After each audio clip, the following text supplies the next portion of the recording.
15 সেপ্টেম্বৰত আমাৰ প্ৰথমটো ৰিক্ৰুটমেণ্টৰ পৰীক্ষা আৰম্ভ হ'ব 11 লাখ প্ৰাৰ্থী পৰীক্ষা পতা সহজ নহয় যোৱাবাৰ প্ৰাৰ্থী কম আছিল কাৰণে সেন্টাৰ কম আছিল এইবাৰ সেন্টাৰো বহুত প্ৰত্যাহ্বানো বহুত কালিৰ পৰা আমি প্ৰস্তুতি কৰিম যাতে পৰীক্ষা সুন্দৰ কৰি হয় আৰু পৰীক্ষা আমি যাতে সফলতাৰে পাৰ কৰিব পাৰো পৰীক্ষাত নকল কৰা বা পৰীক্ষাত নিয়মৰ বাহিৰত গৈ যিসকলে কপি কৰে নকল কৰে তেওঁলোকৰ বিৰুদ্ধে আমাৰ চৰকাৰে এখন বিধানসভাত আইন প্ৰণয়ন কৰিছে ইয়াৰ ফলত পৰীক্ষাত নকল কৰা ব্যক্তিজনক গ্ৰেপ্তাৰ কৰাৰ উপৰিও তেওঁৰ ঘৰুৱা সম্পত্তিসমূহ চৰকাৰে অধিগ্ৰহণ কৰাৰ এক ডাঙৰ ক্লজ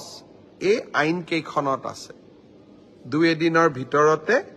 আমি এই আইনখনৰ বিষয়েও বহুল প্ৰচাৰ কৰিম মই আশা কৰিম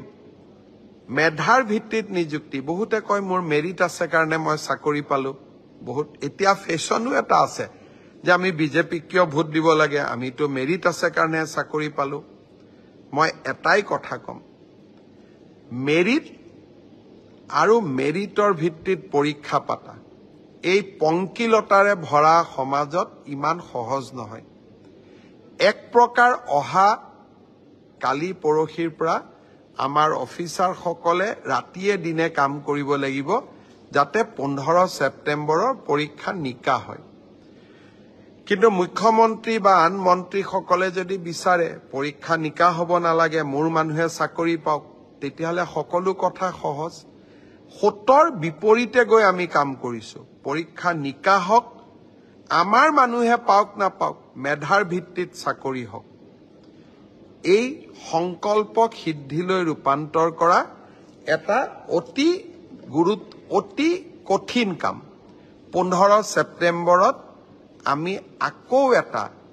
শিক্ষাৰ্থীসকলেও পৰীক্ষা দিব চৰকাৰেও এটা কঠিন পৰীক্ষাৰ সন্মুখীন হ'ব মই আপোনালোকৰ সহায় সহযোগিতা বিচাৰিম আমি কেইবাটাও টেলিফোন নম্বৰ দিম কোনোবাই যদি কৰবাত কিবা এই ধৰণৰ বেআইনী ঘটনাৰ সুযোগ পায় নকল কৰাৰ ঘটনাৰ খবৰ পায়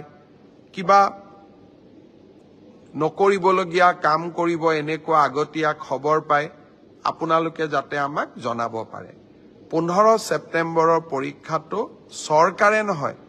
অসমবাসীয়ে লগ লাগি আমি সুন্দৰ কৰি পালন কৰিব লাগিব